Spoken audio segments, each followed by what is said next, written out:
स्वाध्याय टीवी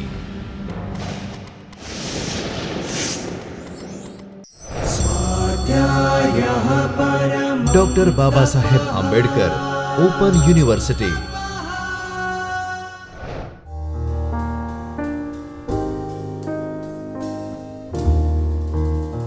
मित्रों, doctor Baba Saheb Ambedkar open યુનિવર્સિટીના ઉપક્રમે પ્રથમ વર્ષ બીએના ગુજરાતી વિષયના વિદ્યાર્થીઓ અર્થે આપણે જે વ્યાખ્યાન શ્રેણી યોજી રહ્યા છીએ તેમાં આજે EGT2 આપનો જે પાઠ્યક્રમ છે તેમાં ગુજરાતી પદ્યની કૃતિઓની વાત કરીએ છીએ। અગાઉ આપણે નરસિંહ મહેતા, મીરાબાઈ, અખાજીના છપ્પા અને પ્રેમાનંદની કવિતાઓ વિશે વાત કરી। નરસિંહ મીરાએ ઘણા પદો આપ્યા છે। અખાજીના છપ્પા અને પ્રેમાનંદના આખ્યાનનો એક અંશ આપણે લીધો। આપના અભ્યાસક્રમમાં કવિ પ્રીતમ પણ છે અને કવિ દયારામ પણ છે। પ્રતિનિધિ રચનાઓ તરીકે જે અહીં પસંદ કરવામાં આવી છે તેના કેન્દ્રમાં આપ સૌ જાણો છો હવે તો કે મધ્યકાલીન સાહિત્યની આ રચનાઓમાં કેન્દ્ર સ્થાને ધર્મ છે, કે કૃષ્ણ પ્રીતિની કવિતા છે, પ્રેમલક્ષણા ભક્તિની કવિતા છે। કોઈ કવિતામાં દશમ સ્કંદ એનું મૂળ છે। આમ સમગ્ર મધ્યકાળની કવિતા 700 વર્ષની કવિતામાં ધર્મ કેન્દ્ર સ્થાને છે, તે તેનું પ્રધાન લક્ષણ છે। આપણે આજે વાત કરીશું આપના અભ્યાસક્રમમાં સમાવિષ્ટ અને ખૂબ જાણીતી ગુજરાતી કવિતા હરિનો મારગ। ઘણીવાર કથામાં, લોક સંસ્કૃતિ મુજબ યોજાતા ડાયરામાં આપણે પંક્તિઓ સાંભળી છે, હરિનો માર્ગ છે શુરાનો, નહીં કાયરનો કામ જોરે। આ કાંટાળો માર્ગ છે, એની વાત આ પંક્તિ, આ કવિતા કોણે કરી? આપણે અત્યારે વર્ષ 2016માં જ્યારે આ કવિતાની વાત કરીએ છીએ ત્યારે આપણને આપણી કવિતાના વૈભવનો પરિચય થાય છે। આપણે આવી મૂલ્યવાન કવિતાના વારસદારો છીએ, એ વાતનું કોઈ પણ ક્ષણે આપણને વિસ્મરણ થવું ન જોઈએ। હરિનો માર્ગ આ કવિ પ્રીતમની કવિતા છે। તો કવિ પ્રીતમ કોણ હતા? કવિ પ્રીતમ સૌરાષ્ટ્રની સંત પરંપરામાંથી જેમણે પ્રેરણા મેળવેલી, સૌરાષ્ટ્ર પાસે રાણપુર ચુડા ગામના આ કવિ, તેમનો જન્મ થયો તો 18મી સદીમાં, 1718માં જન્મ થયો અને અવસાન થયું 1798માં। તેમની આ કવિતા લોકોમાં ખૂબ જાણીતી છે। આજે 300 વર્ષ થશે આ કવિતાને। 3 સદીથી લોક હૃદયમાં પ્રતિષ્ઠિત એવી આ કવિતા આપના અભ્યાસક્રમમાં ભણવામાં આવે છે। આપણે તેનું પઠન કરતા જઈશું અને કવિતાની વાત કરતા જઈશું। કાવ્યનું શીર્ષક છે હરિનો માર્ગ। હરિનો માર્ગ છે શુરાનો, નહીં કાયરનું કામ જોને, પ્રથમ પહેલું મસ્તક મૂકી વળતી લેવું નામ જોને, સુતવિત દારા શિષ સમર્પે તે પામે રસ પીવા જોને, સિંધુ મધ્યે મોતી લેવા માહી પડ્યા મર જીવા જોને। કેવા શબ્દો આ કવિતામાં પ્રયોજાયા છે તે પણ આપણે જોવું જોઈએ। પ્રથમ સમગ્ર પઠન કરીને પછી કવિતાને ઉકેલીશું। હરિનો માર્ગ છે શુરાનો, નહીં કાયરનું કામ જોને, સિંધુ મધ્યે મોતી લેવા માહી પડ્યા મર જીવા જોને, મરણ આગ મેં તે ભરે મુઠ્ઠી દિલની દુગ્ધા વામે જોને, તીરે ઊભો જુએ તમાસો તે કોડી નવ પામે જોરે, તે કોડી નવ પામે જોરે, પ્રેમ પંથ પાવકની જ્વાલા ભાળી પાછા ભાગે જોને, માહી પડ્યા તે મહાસુખ પામે, માહી પડ્યા તે મહાસુખ પામે, દેખનારા દાજે જોને, માથા સાટે મોંઘી વસ્તુ સાંપડવી નહીં સહેલ જોને, મહાપદ પામ્યા તે મર જીવા, મૂકી મનનો મેલ જો ને, રામ અમલમાં રાતા માતા પૂરા પ્રેમથી પરખે જો ને, પ્રીતમના સ્વામીની લીલા તે રજની દન નરખે જો ને. પ્રીતમના સ્વામીની લીલા. કાવ્યની અંતિમ પંક્તિમાં કવિએ પોતાનું નામ સૂચવ્યું છે. અર્વાચીન કવિતામાં તખલ્લુસ કવિ બેફામ તોય કેટલું થાકી જવું પડ્યું. કલાપી તખલ્લુસ છે, દ્વિરેફ તખલ્લુસ છે, શેષના કાવ્યો રાવી પાઠકનું તખલ્લુસ છે. અહીં કવિએ ભણે નરસૈયો બાઈ મીરા કહે એમ કાવ્યની પંક્તિમાં મધ્યકાળમાં, કાવ્યની અંતિમ પંક્તિમાં, પદની છેલ્લી કડીમાં કવિ પોતાનું નામ મૂકે છે. પ્રીતમના સ્વામીની લીલા તે રજની દન નરખે જો ને. કવિ શું કહે છે? આ હરિનો માર્ગ છે. કેવો માર્ગ છે? ભક્ત કવિ છે. સંત પરંપરામાંથી જેમને પ્રેરણા મળી છે, જ્ઞાનમાર્ગી કવિતાના જેમણે આચમન કર્યું છે, એવા કવિની ચેતનામાં હરિનો માર્ગ કઈ રીતે કંડારાયો છે? હરિનો માર્ગ છે શૂરાનો. આ એક એવો રસ્તો છે જ્યાં શૂરવીરો જ જઈ શકે છે, કાયરનું કામ નથી. કારણ કે આ માર્ગ એવો છે, એમાં પ્રથમ પહેલું મસ્તક મૂકી વળતી લેવું નામ જોને. પ્રથમ માણસે માથું મૂકવું પડે છે. આ શિર સાટે મળે છે. એટલે શું કહે છે કવિ? સુત વિત દારા શીશ સમર્પે. કઈ વસ્તુનું સમર્પણ કરવું પડે છે? સુત, વિત અને દારા. સુત પુત્ર, પત્ની, વિત એટલે સંપત્તિ, ધન. બધું જ મૂકીને જે આ માર્ગ પર પ્રયાણ કરે છે તેને હરિરસ પીવા મળે છે. કવિ એમ કહે છે સુતવિત દારા શિષ સમર્પે, એનું સમર્પણ કરવું.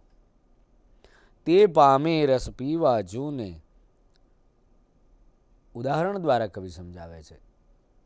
સિંધુ મધ્યે મોતી લેવા માહી પડ્યા મરજીવા જૂને. કિનારે ઊભો રહે છે, એને મોતી નથી મળતા. સમુદ્રની અંદર જે ઝંપલાવે છે તે મોતી પામે છે. એ મરજીવો છે.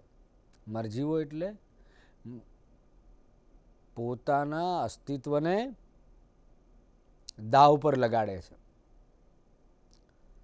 અહીં અહંકાર શૂન્ય થવાનું છે, સંપત્તિ શૂન્ય થવાનું છે, સંબંધ શૂન્ય થવાનું છે, બધી વસ્તુનું વિગલન કરવાનું છે અને પછી એક યાત્રા તરફ પ્રયાણ કરવાનું છે. એ યાત્રા છે હરિનો માર્ગ.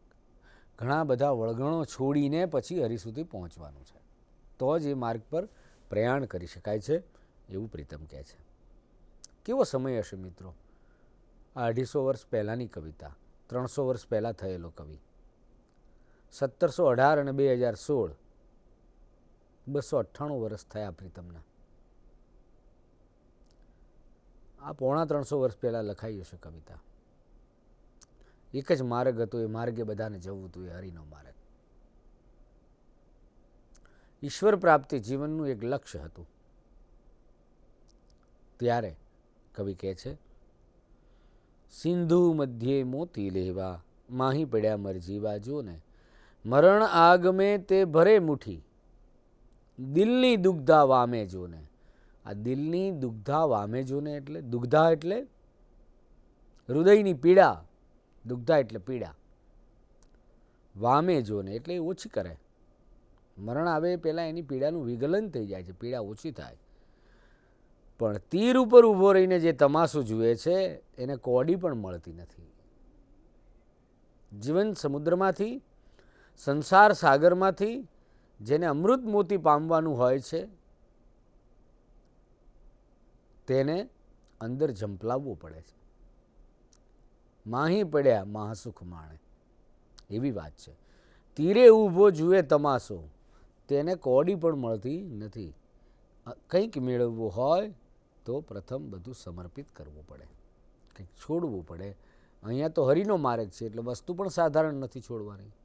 પત્ની, પુત્ર અને સંપત્તિ સર્વસ્વ જેને કહેવાય તેવું અર્પણ કરી દઈએ ત્યારે જે માર્ગ શરૂ થાય, ત્યારે પછી કશુંક સાચવી રાખવા માટેના સમાધાનો કરવા પડતા નથી. એટલે આ પંથ કેવો છે? પ્રેમ પંથ પાવકની જ્વાલા. પ્રેમ પંથ છે તે પાવકની જ્વાલા છે. એ ભાળી પાછા ભાગે જો ને. પ્રેમ મંથ પાવકની જ્વાલા એક પડકાર છે, પાવક અગ્નિ છે, પણ એ જોઈને જે દૂર ભાગે છે એ તો દાજે છે, ખાલી જુએ છે તે દાજે છે. તટે ઊભો રહે છે, કિનારે ઊભો રહે છે, તેને કોડી પણ મળતી નથી, પણ માહી પડ્યા તે મહાસુખ માણે. ખૂબ જ જાણીતી થયેલી આ પંક્તિ છે. જે જંપલાવે છે, જેનો સ્વીકાર કરે છે, પ્રેમ પંથની પાવક જ્વાલાને જે પોતાના આશ્લેષમાં લે છે. એ પ્રેમ પંથ એટલે કયો પંથ? ભક્તિ માર્ગ. ભક્તિ એટલે સર્વસ્વ સમર્પણ. સર્વસ્વ સમર્પણની એક ક્ષણ એવી આવે છે, એ પ્રેમ પંથ છે, એ ભક્તિ માર્ગ. ત્યાં માણસ પોતાનું બધું જ મૂકીને ચાલ્યો જાય ત્યારે તે મહાસુખની પ્રાપ્તિ કરે છે. એ રસ્તો એવો છે, માથા સાટે મોંઘી વસ્તુ, સાંપડવી નહીં સહેજ જોર, એ સસ્તું નથી. આ માર્ગે પ્રયાણ કરવું એ દરેકના બસની વાત નથી, દરેક જણ માટે એટલું સરળ નથી, કારણ કે ઘણું બધું છોડ્યા પછી મહાપદની પ્રાપ્તિ થાય છે. મહાપદ પામ્યા તે મર જીવા, મૂકી મનનો મેલ જોને. મૂળ વાત એ છે, આત્મશુદ્ધિ છે, મન શુદ્ધિની છે, હૃદય શુદ્ધિની છે. મનનો મેલ કાઢીએ ત્યારે એ મહાપદની પ્રાપ્તિ થાય છે.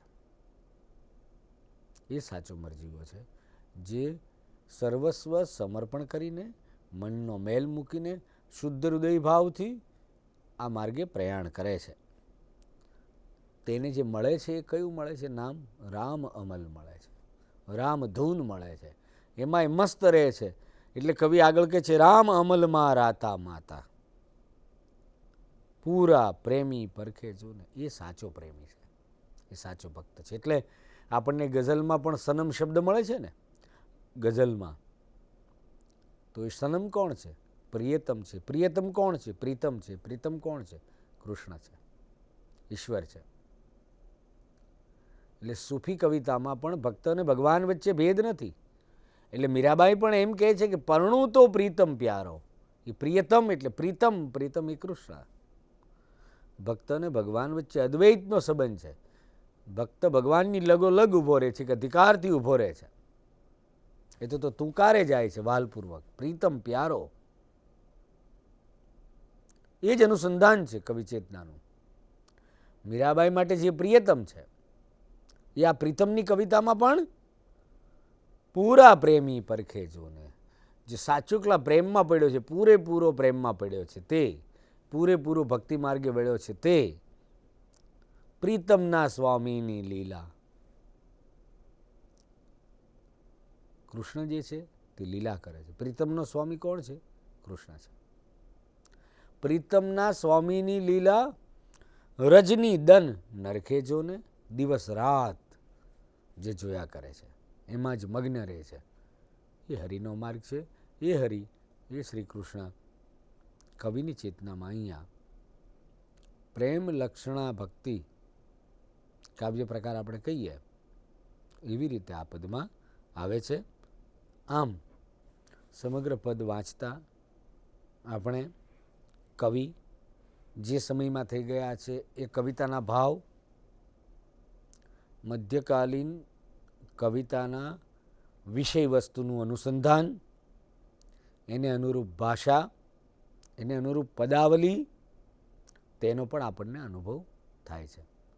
દુગ્ધા વામે જોને. આજની કવિતામાં આ શબ્દો મળવાના નથી આપણને. ભાષામાંથી ઘણું બધું લુપ્ત થતું જાય છે, નવા શબ્દો આવતા જાય છે, મધ્યકાળના શબ્દો કસાતા જાય છે. ત્યારે આ કવિતાનું એક ભાવકની દૃષ્ટિએ, ભાષા પરંપરાની દૃષ્ટિએ પણ એક આગવું મૂલ્ય છે. ખૂબ જ પ્રચલિત થયેલી આ રચના કવિ પ્રીતમની રચના છે. તે રીતે પણ આપણે યાદ રાખવું પડે. ઘણી વખત ખૂબ જાણીતી રચનાના કવિ કોણ એવું આપણને કોઈ પૂછે તો ખબર નથી હોતી. આપણા અભ્યાસક્રમમાં ગુજરાત રાજ્ય શાળા પાઠ્યપુસ્તક મંડળનો પણ એવો પ્રયાસ થતો હોય છે કે બાળક 12મું ધોરણ ભણે ત્યાં સુધીમાં ખૂબ જાણીતી ગુજરાતી કવિતાથી એ માહિતગાર થઈ જાય. પછી એ રીતે આપણે ભણતા રહીએ અને આપણું વાંચન શોખ કેળવાતો જાય કે આપણે કવિતા સન્મુખ થઈએ. પ્રીતમની એક કવિતા વાંચ્યા પછી પ્રીતમના બીજા કાવ્ય તરફ આપણી ગતિ થવી જોઈએ. મીરાબાઈનું એક પદ ભણ્યા પછી એના બીજા પદ વાંચવા તરફ આપણે ગતિ થાય તો આપણે તેના ભાવલોકને, વિષય વસ્તુને, અભિવ્યક્તિ રીતિને, શબ્દોની લઢણને સમજી શકીએ. તો આપના અભ્યાસક્રમમાં જે હરિનો માર્ગ પદ છે તે આપ ફરી વાંચશો એવી અપેક્ષા સાથે હરિનો માર્ગ પદની વાત પૂરી કરું છું. स्वाध्यायः परमं तपः.